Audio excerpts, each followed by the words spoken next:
Hello, beta. Good afternoon, everyone. Today we are going to go ahead and talk about balance sheet syndrome with Indian characteristics. Okay, क्या है ये? एक बारी हम इसको ध्यान से देखते हैं. We'll try to look into it.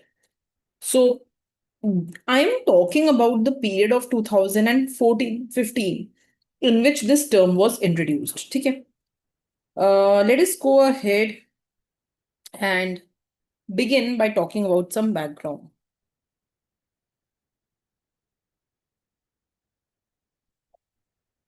Right? So it is gradual reform losing steam. Gradual reform losing steam. Mane, we saw that between the period of 2009 to 2014, India's economic reform process was very slow. Okay. Before this period, India was following a gradualist approach. Mane, reforms were introduced gradually, slow karke, so that people adapt to the reforms. By 2011, 2012, this process became very slow and it actually reached a complete halt. पूरा खत्म ही हो गया एक तरीके से. It reached a very slow stage. And the government denied it. The government said ऐसा कुछ नहीं है. The process is not slow. The process is going at a good pace and we are bringing different reforms in the economy. Now, when the new government came into picture, that is when they acknowledged the situation कि हमसे पहले जो government थी, the then government, the UPA government, they had paralyzed, they had reached policy paralysis. They were doing the process very slow of reforms and they had almost brought reforms to a halt. So they recognized it. And that is when they talked about this, this revival that should be introduced in the economy. तो जब BJP government आई उन्होंने बोला कि अब हमें economy में revival लेके आने पड़ेंगे क्योंकि अभी तक उन्होंने जो भी किया है पिछले 5 साल में वो बहुत ही ग्रेजुअलिस्ट अप्रोच है और एक्चुअली कुछ भी नया नहीं किया गया है. Right, I am going to write this down. So write it. Before 2009, let's not talk about before 2009, directly after 2009. So between 2009 and 2014, India's economic reform process slowed dramatically. Even before this period,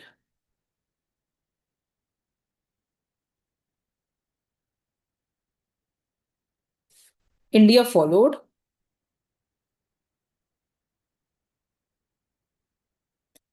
a gradualist approach.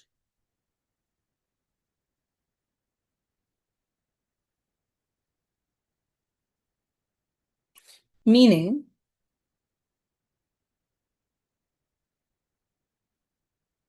reforms were introduced cautiously, step by step, unlike many emerging economies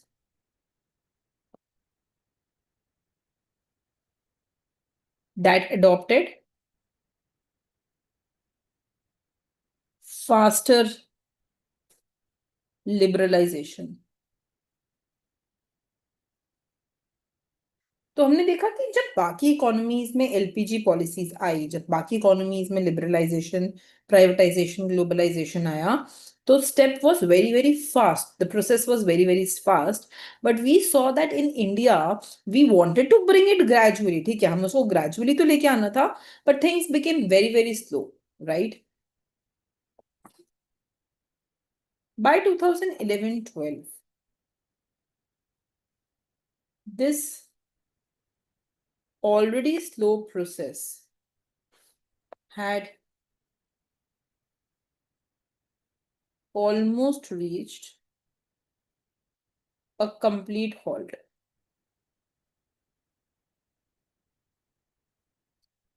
Economist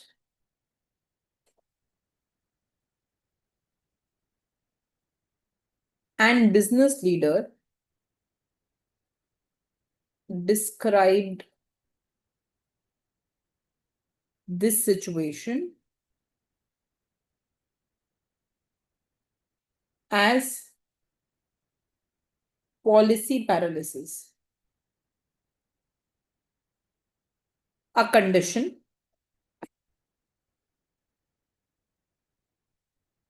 where government indecision and bureaucratic delays stall reform, investment, and growth. तो हमने क्या देखा? What we saw is that by 2011-12, we had something which was called as policy paralysis. Policy paralysis का क्या मतलब है बेटा? What is the meaning of policy paralysis? It means that policies have come to a halt. Policy completely बंद हो गई, आप कुछ नया नहीं लेके आ रहे हो. And it is where the government becomes indecisive. Government को ये नहीं पता होता कि अब क्या करें, और हर चीज में डिले हो रहा होता है. Whether it is reform, whether it is investment, whether it is growth, everything is delayed. However, at this time, the government, the then government, which means the UPA government, denied the existence of such paralysis. Right? It was only in the union budget 2014-15 that was presented by new government that this situation was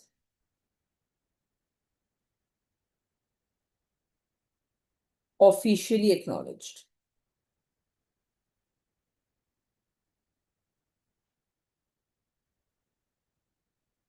So we saw that, first, जो पुराना government था, the UPA government, they didn't accept this situation, right? But later we realized that when the new government came into picture, they realized that, okay, yes, there was a policy paralysis and things were not happening in the right direction and right way, right? So now, beta, post 2014 revival effort. Let's talk about what happened after 2014 when the government changed, when the new government came into picture, BJP came into picture, what happened? So we saw a new energy in the market. We saw some recovery in the market. हमने देखा कि बहुत सारे जो stalled projects थे वो वापस start होना शुरू हो गए. हाँ, number of stalled projects decline होना शुरू हो गए, revival projects आना शुरू हो गए. We saw that yes, there was some capital inflows, there was some optimism, and still we saw that the private investment did not pick up. Okay, so the private investment was still very low. And in that very survey, in the survey of 2014-15, क्योंकि investment बहुत ही weak थी, people did not want to invest in India, private sector investment नहीं करना चाहता था. In that very period, हाँ, they described weak investment revival as a result of balance sheet syndrome with Indian characteristics. उन्होंने इसको कैसे define किया? Balance sheet syndrome with Indian characteristics. Is it clear? So please write it down. After 2014, the new government launched a series of reforms to restore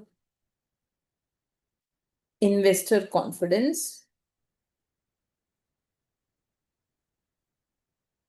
and re-energize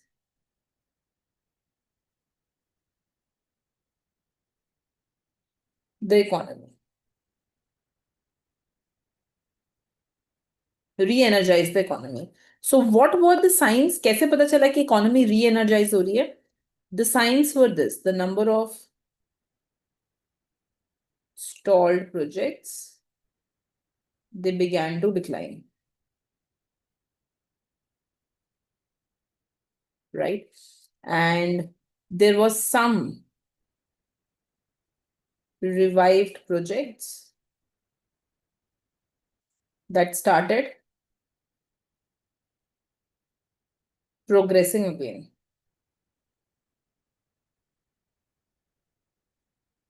That started progressing again, right? So the issue was that real investment did not pick up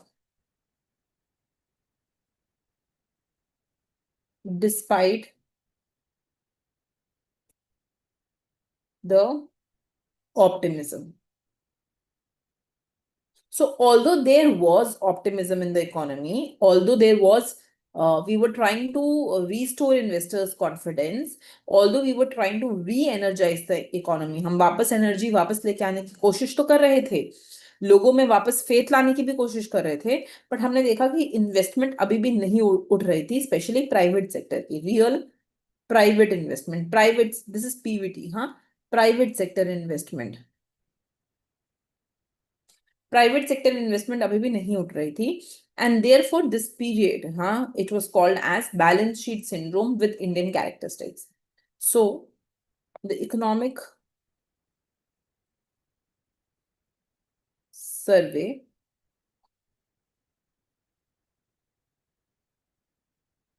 2014-15 described this weak investment revival as a result of balance sheet syndrome with Indian characteristics. Balance sheet syndrome with Indian characteristics. ठीक है, तो so basically what is the balance sheet syndrome with Indian characteristic, उसका क्या meaning है? हाँ, it basically refers to the period where Indian companies and banks both were financially weak. ना companies अच्छा perform कर रही थी ना bank, and this weakness was slowing down the investment and economic growth. तो क्योंकि private sector investment नहीं करना चाहता था, the investment was falling, and when the investment was falling, the economic growth was automatically falling. This was called as a syndrome. इसको क्यों syndrome बोलते थे? Because many connected problems were happening at the same time. ठीक है, माने what is a syndrome, right? It's like multiple organs failing at the same time. So economic illness was affecting multiple organs like corporate sector, like bank, like government sector, right? So it was like an economic illness, एक बीमारी की तरह थी जो बहुत सारे organs को एक साथ अफेक्ट कर रही थी. It was going ahead and affecting multiple organs at the same time, the corporate sector, the banking sector and the government sector. And it's with Indian characteristics, right, because this was unique to India.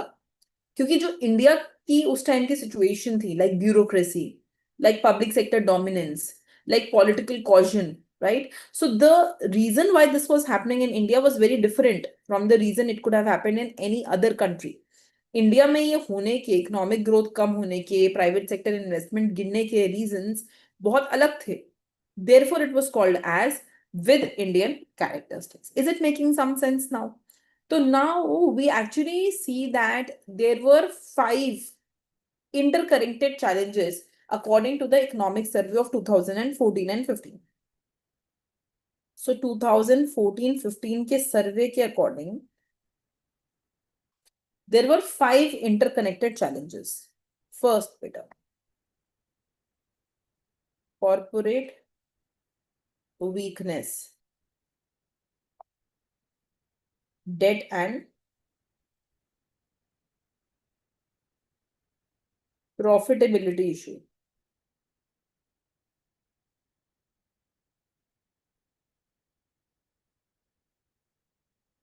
Corporate weakness, debt and profitability issue. So we saw that one, जो भी हमारे corporate sector थे, they were heavily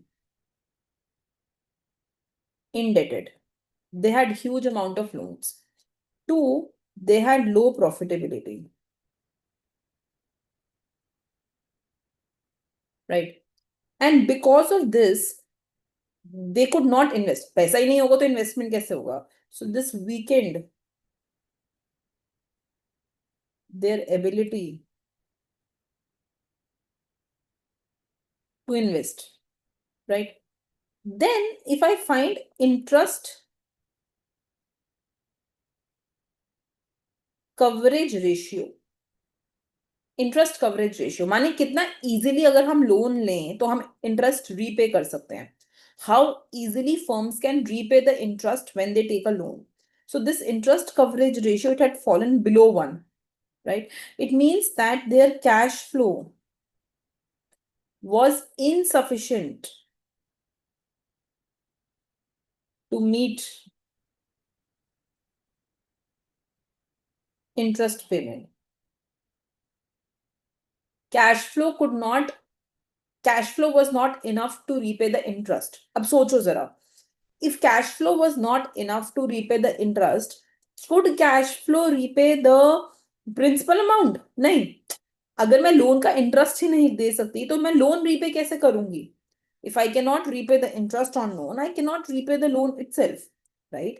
So it was because of this you could not, it was insufficient to meet the interest payment. Okay. Then if I find debt equity ratio of top 500 non-financial firms, right? Then it had increased. Money shareholdership was falling and the amount of debt that they were taking was increasing, right? And जो debt ले रहे थे उस पे वो interest नहीं pay कर पा रहे थे. Right? So just think about the economy as a whole, right? The debt equity ratio was one of the highest. If I compare India with other emerging economies, debt equity ratio was very high. So they were taking a lot of loan.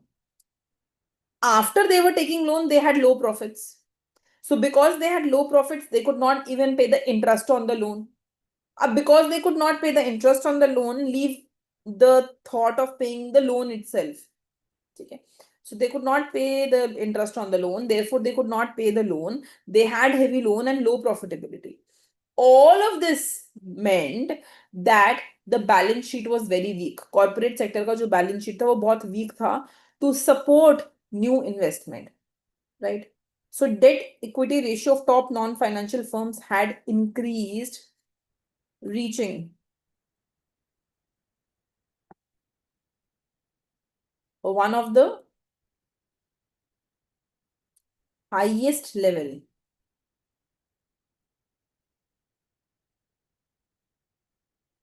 among emerging economies. Reaching one of the highest level among emerging economies. So as a result of this, corporate balance sheet became weak to support new investment. Corporate balance sheet was very weak to support new investment. Okay. Okay, beta, this is the first one. Second, weak bankruptcy and exit mechanism.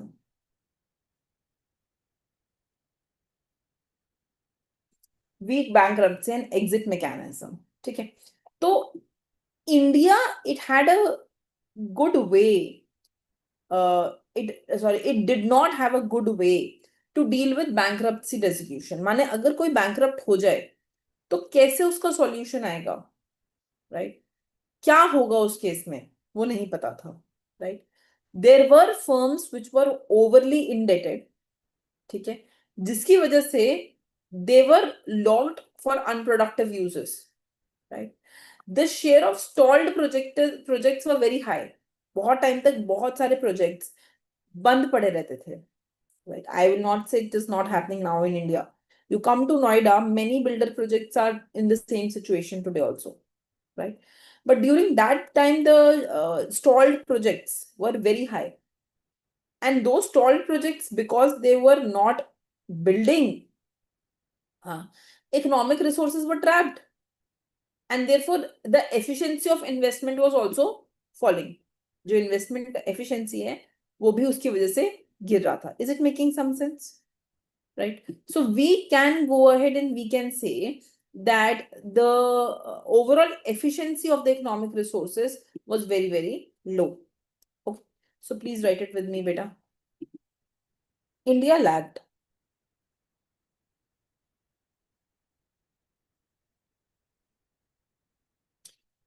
Efficient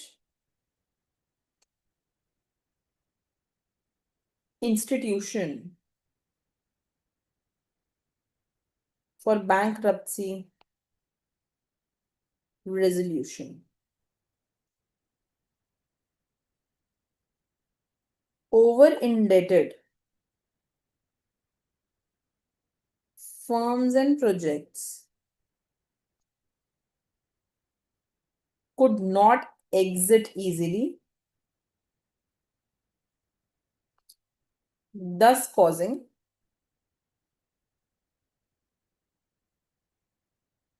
capital and asset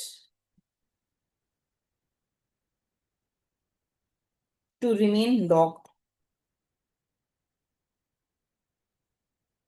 in unproductive uses. The share of stalled project remained persistently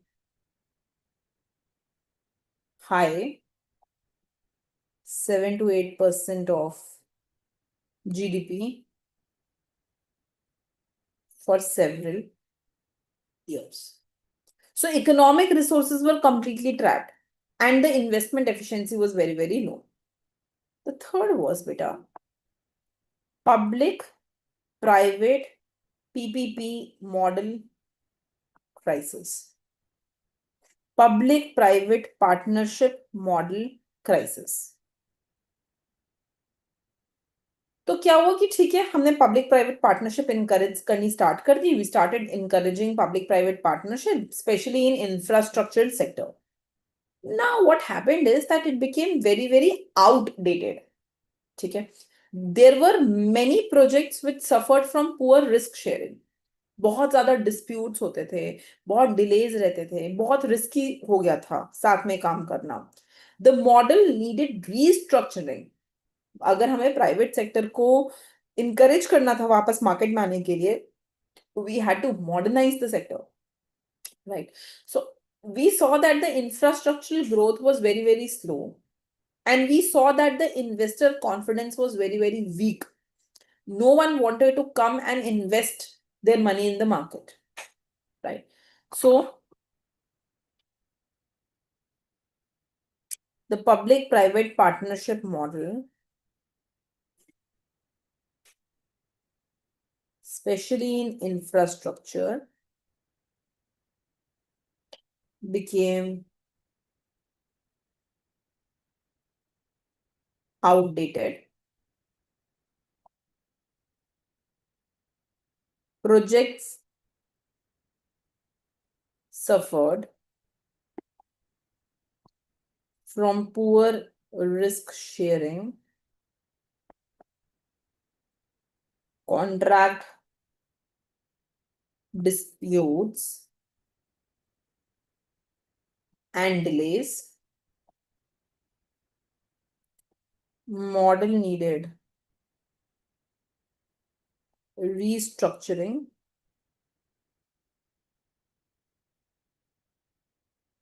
and modernization to attract private partners, right? So we saw that the infrastructural growth was slow, investor confidence market में नहीं था, nobody wanted to invest in the country. Fourth beta. Banking sector stress.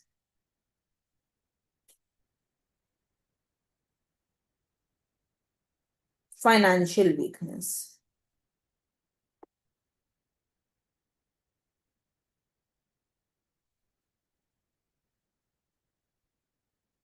Banking sector stress, financial weakness. So we saw that a large part of infrastructure was coming from public sector banks. ठीक है. Corporate automatically we saw कि उनका debt बहुत high था, they could not make interest payment, profitability बहुत low था. Corporate loans were turning bad, they could not repay the loan. So when corporate sector could not repay the loan, automatically जो public sector banks थे जिनसे वो loan ले रहे थे, right? Automatically the public sector bank could not recover their loan. When they could not recover their loan, then they had high amount of NPAs, non-performing assets, right? And those NPAs increased. Because these public sector banks were burdened with bad loans, okay, in future they could not give new loans. And when they could not give new loans, credit creation process stopped, right? There was credit crunch in the market, right? Leading to a recession-like situation. So write down. A large part of infra came from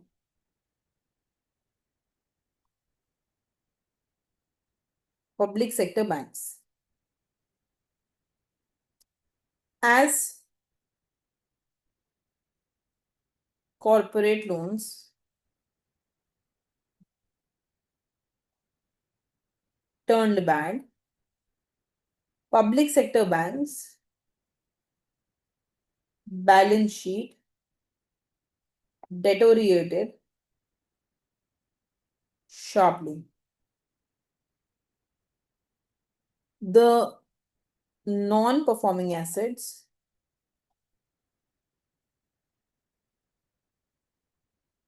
increased to over 12% of total assets, right? This was very high level. 12% बहुत बड़ी बात है. So when banks had bad loan, they reduced new lending, worsening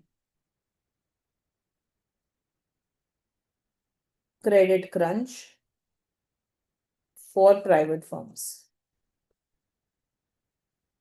Worsening the credit crunch for private firms. So, financial constraint deepened, and this was the new financial challenge of the economy. Do you understand this process? ना ये पूरा समझ में आता है, right? तो private sector public sector से loan ले रहा था. प्राइवेट सेक्टर पब्लिक सेक्टर को लोन रीपे नहीं कर पा रहा था क्योंकि उनके खुद के प्रॉफिट्स लो थे. पब्लिक सेक्टर को जब लोन नहीं मिला, रीपे नहीं हुआ, तो उनका जो giving a loan is an asset. Bank जब लोन देता है वो उनका एसेट है, तो ये एसेट नॉन परफॉर्मिंग एसेट बन गया. And non performing asset over 12% of total assets हो गए. इसकी वजह से हमने क्या देखा कि बैंक्स के लोन्स जो हैं वो बैड लोन्स बनने शुरू हो गए. So therefore in future banks ने जो लोन देने थे वो कम कर दिए. This worsened the credit crunch for the private firm. right? So this is what is the financial constraint, right? Last point, beta, fifth one. This is risk aversion and bureaucratic India.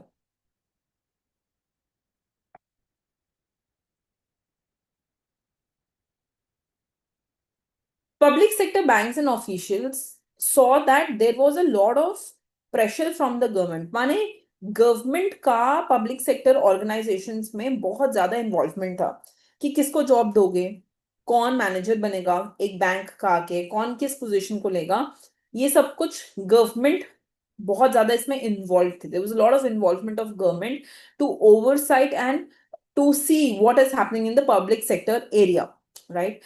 Because of the environment of corruption, because of the environment of non-performing assets, we saw that the bankers in the public sector, they became very cautious, right? उनको tension होना शुरू हो गया कि now anytime the government can take them out of the job.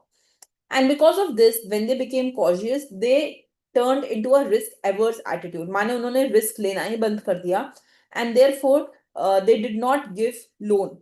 जो projects अच्छे थे जहां पे लोन देना चाहिए था उन्होंने वहां पे भी लोन देना बंद कर दिया, right? So even when projects were viable, even where you should have given out a loan, they stopped giving loan there also, right? Because of their attitude of risk aversion. And why the attitude changed to risk aversion? Because of the non-performing assets, and because they feared that, you know, whatever corruption has happened till now, they may be taken out of their job. So overall economic system became hesitant. There was a culture of caution, and therefore we saw that no loans were going out in the market, right? So this is about risk aversion and bureaucratic India.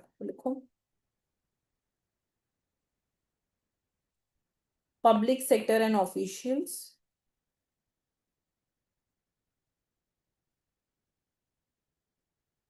faced high government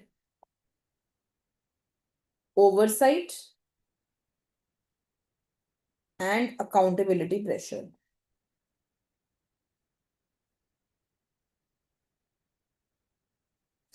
In environment of rising NPS and corruption fear, bureaucrats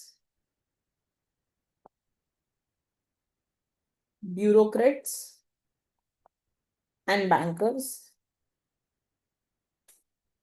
became cautious. This created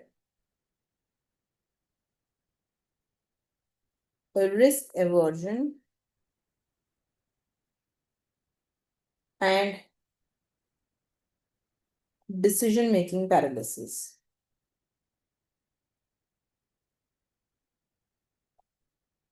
Where even viable projects faced delay in approval or financing.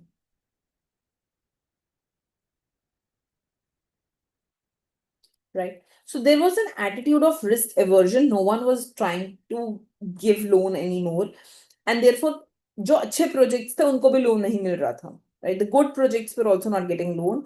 And therefore, there was a situation of caution, a culture of caution, rather than a culture of being proactive.